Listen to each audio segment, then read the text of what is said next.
अच्छा एक बात बताओ, क्या तुम्हारा ब्रेन भी ओवर टायर्ड हो जाता है? मतलब छोटी-छोटी चीज़ों से लेके बड़ी-बड़ी चीज़ें सब कुछ सोच देता है। ज़िंदगी में वो सब चीज़ें कभी होती ही नहीं है, लेकिन तुम लोग उसको इतना सोच लेते हो, जिसको कहते हैं अल्ट्रा प्रो मैक्स ओवरथिंकर। इतना ओवरथिंक मत किया करो यार। देखो, गलती तुम्हारी भी नहीं है। तो मैं तुम्हें आज बताता हूँ कि इस ओवरथिंकिंग को कैसे रोका जा सकता है, ठीक है? देखो, सबसे पहली बात है हिडन प्रॉब्लम को समझो। देखो, बात एक्चुअल में क्या होती है पता है? जब आप ओवरथिंकिंग करते हो ना, मतलब कि ओवरथिंकिंग करते-करते आप सो जाते हो, आपकी बॉडी को रेस्ट मिल जाता है, लेकिन आपको ब्रेन को रेस्ट नहीं मिलता है। समझ में आई ना? जब आप सोते हो ना, तो भी आपका ब्रेन सोचते रहता है। वो आपको पता नहीं चलता है। वो सोचना जो होता है, वो आपके सपनों में आता है। इसका मतलब ये है कि आपकी बॉडी रेस्ट ले लेती है, लेकिन आपका ब्रेन रेस्ट नहीं लेता है। देखो, ये जो ओवरथिंकिंग होती है ना, इस ओवरथिंकिंग में तुम इतना फँस जाते हो कि तुम अपने आप को ही गलत साबित करने में खड़े हो जाते हो। देखो, आप सभी लोग सुबह उठते हो, उठने के बाद ब्रश करते हो, नहाते हो, फिर कॉलेज जाते हो, कॉलेज जाने के बाद तो आप सभी लोग पढ़ते हो, लेकिन उसके बीच में आप सभी लोग रील्स देखते हो, फ्रेंड्स के साथ बात करते हो, बाहर खेलते हो और फिर उसके बाद घर की टेंशन, घर में भी एक अलग सा टेंशन होता है या फिर इन सब के बीच में आप सभी लोग बहुत कुछ करते हो और ये सब करते-करते ना ब्रेन आपका थक जाता है और थक के वो बर्नआउट हो जाता है और बर्नआउट हो जाने के बाद उसको कुछ समझ में नहीं आता है और वो अपने आप को लेज़ी फ़ील करता है।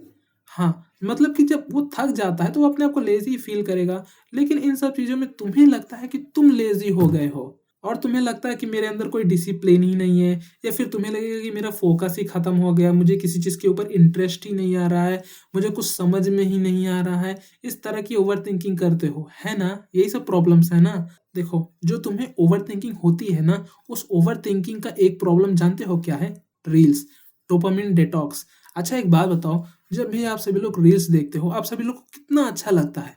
वो 30 सेकंड्स की रील कितना ज़्यादा इम्पोर्टेंट हो जाती है और बाकी के जो भी काम रहते हैं, वो इम्पोर्टेंट नहीं होते हैं। देखो, जब भी आप सभी लोग रील स्क्रॉल करते हो, आपके ब्रेन को बहुत अच्छा लगता है कि रील है, डोपामाइन डिटॉक्स होता है, 30 सेकंड्स के अंदर-अंदर में आपको रिवॉर्ड मिल जाता है। अच्छा एक बात बताओ, जो 30 सेकंड्स में रिवॉर्ड मिलता है, वो तुम्हें अभी खुशी देगी, लेकिन जब आप रात में सोते हो ना, तो आपको दुःख मिलता है। तब आपका ब्रेन ओवरथिंकिंग करता है। यार बिना फोकट में इधर सोचता है, उधर सोचता है। सोचने पे सोचना, एक बार सोच के देखो। इस चीज़ को तुम रोक भी नहीं सकते हो, तुम्हें पता है? अब हम लोग बात करते हैं इन्फॉर्मेशन ओवरलोड के बारे में। देखो, ये एक्चुअल में ऐसा होता है कि तुम दिन भर इतनी रील्स देखते हो कि तुम्हारा जो ब्रेन का स्टोरेज रहता है ना, वो पूरी तरह से फुल हो जाता है। देखो, जो पुराने ज़माने में पहले 1 साल में जितना इन्फॉर्मेशन कैप्चर करते हैं, वो तुम्हारा ब्रेन 1 दिन में उतना इन्फॉर्मेशन कैप्चर करता है। एक बार सोच के देखो, 1 साल का जितना भी रहता है, वो सब आप रील्स देखते हो, अनवांटेड रील्स देखते हो। दिन में आप कितने रील्स देख लेते हो? आपको पता भी नहीं होता है कि दिन में आप कितने रील्स देखते हो। कोई बता सकता है कि आप कितने रील्स देखते हो? मैं बताऊँगा। देखो, रिपोर्ट्स के अकॉर्डिंग हर एक इंसान एवरेजली दिन में 500 से भी ज़्यादा रील्स स्क्रॉल करता है।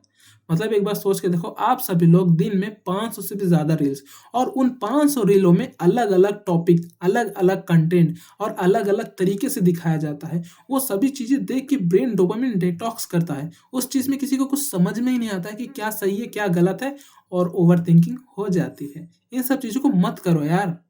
ओवर स्टिमुलेशन का सबसे बड़ा साइड इफेक्ट है मोटिवेशन क्रैश। देखो, ओवर स्टिमुलेशन में एक्चुअल में होता ये है, इतनी रील्स देख लेते हो कि उन रीलों से आपका दिमाग क्रैश हो जाता है और आपकी लेवल्स क्या होती हैं देखने की, आप सभी लोग को कुछ अच्छा, फास्ट, सब कुछ फास्ट जल्दी-जल्दी हो जाए, आप वो सोचते हो। मतलब इन्स देखो, जो हाई डोपामाइन डिटॉक्स रहता है, इनमें तुम अपने काम नहीं कर पाओगे। बात ये है कि ये सब कुछ ना लो है, मतलब इन सब में पेशेंस रखने पड़ते हैं। जो भी किसी को भी पढ़ाई में या फिर किसी चीज़ में इंटरेस्ट लगाना है, तो उसके लिए लो डोपामाइन डिटॉक्स चाहिए और आप सभी लोग रील्स देख के उस चीज़ को हाई कर लेते हो और इसलिए ही तुम बर्नआउट हो जाते हो और अपने आप को लेज़ी फ़ील करने लगते हो। देखो, जो हो गया उसको भूल जाओ। अब मैं तुम्हें बताता हूँ, तुम वही करो। देखो, 7 दिनों के अंदर-अंदर में आपका ब्रेन फिर से ओवर स्टिमुलेटेड से आपका ब्रेन नॉर्मल हो जाएगा। मैं बताता हूँ आप सभी लोग को क्या-क्या करना चाहिए, ठीक है? देखो, तुम्हें अगर लो डोपामाइन डिटॉक्स में जाना है, तो तुम्हें सुबह 5:30 को उठना है। उठने के बाद आप सभी लोगों को सनलाइट में जाना है। मतलब कि जो सन आता है, वहाँ पे आपको रहना है और आपको 30 मिनट से लेके 1 ऑवर तक कुछ भी नहीं करना है। सिर्फ साइलेंटली वाइब ऑब्जर्व करनी है, सनलाइट को देखना है, फ़ोन को टच नहीं करना है। और अगर फ़ोन को टच करोगे तो जानते हो वही सोशल मीडिया, वही रील्स, वही हाई डोपामाइन डिटॉक्स, इन सब चीज़ों में फँस जाओगे। तो ये सब चीज़ें नहीं करनी है। फिर उसके बाद थोड़ा-सा पानी पियो और थोड़ा-सा एक्सरसाइज़ करो। फिर आपको देखो अच्छा फ़ील लगने लगेगा। और मैं आपको एक बोनस टिप दूँ, आप उठने के बाद ही मेडिटेशन कर लो। मेडिटेशन करने के बाद अगर ये सब कुछ करोगे तो आप सभी लोग को और भी ज़्यादा अच्छा लगेगा। देखो, जो मल्टीटास्किंग होता है, इससे ओवर स्टिम्युलेटेड हो जाता है। देखो, इसलिए 20 मिनट से 40 मिनट्स तक आपको फ़ोकस ब्लॉक रखना पड़ेगा। No reels, no tabs, no switching, ये सब कोई ज़रूरत नहीं है। सिर्फ़ आप अपना फ़ोकस नॉर्मल रखो, ज़्यादा काम मत करो क्योंकि इससे करने से आपका ब्रेन ओवर स्टिम्युलेटेड की तरफ ही जाता है। देखो, आप लोग अपने फ़ोन में ये सेटिंग्स करो। सबसे पहले जितने भी ऐप्स हैं, सारी की सारी ऐप्स की नोटिफ़िकेशंस को बंद कर दो। नहीं चाहिए हमें कोई भी नोटिफ़िकेशन। अच्छा एक बात बताओ, अगर किसी को भी तुमको काम होगा, या तो वो कॉल कर सकता है ना? कॉल करके वो तुमसे काम करवा सकता है या फिर कोई भी काम तुम्हें अगर ज़रूरत पड़ेगी तो तुम्हें नोटिफ़िकेशन की ज़रूरत नहीं है। ब्लॉक कर दो नोटिफ़िकेशंस को। और देखो, जो अननेसेसरी ऐप्स हैं, उनको डिलीट कर दो। अच्छा एक बात बताओ, जो चीज़ें तुम्हें ज़रूरत ही नहीं है, तुम अपने अपने फ़ोन में क्यों रखे हो यार? उस चीज़ को देखोगे, फिर उसी चीज़ को करोगे, जो चीज़ ज़रूरत भी नहीं है। और देखो, जैसे मैंने तुम्हें पहले बताया था कि तुम अपने रील्स का एक टाइम लिमिट बना लो। देखो, मैं तुम्हें बता दूँ, ज़्यादा से ज़्यादा रील्स आप 30 मिनट्स तक देखो यार। वो भी सुबह नहीं, जब आपका सब काम कंप्लीट हो जाएगा, तब देखना, अभी नहीं। या फिर सुबह या फिर जो आपका काम रहता है तब मत देखना, रात में देखना क्योंकि रात में ऑब्वियसली कोई काम होता ही नहीं है ना?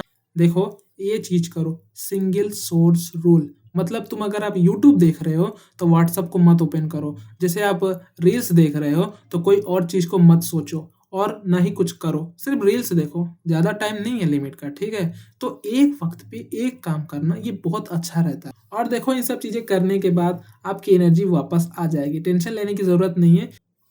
देखो, जैसे एनर्जी वापस आ जाएगी, माइंड आपका क्लियर हो जाएगा, फ़ोकस अच्छे से होने लग जाएगा और आप सभी लोग को ईज़िली समझ में आने लग जाएगा। 7 दिनों के अंदर-अंदर में आपका ब्रेन रीसेट हो जाएगा, जो सबसे अच्छी बात होती है। तो मिलते हैं कोई और वीडियो में।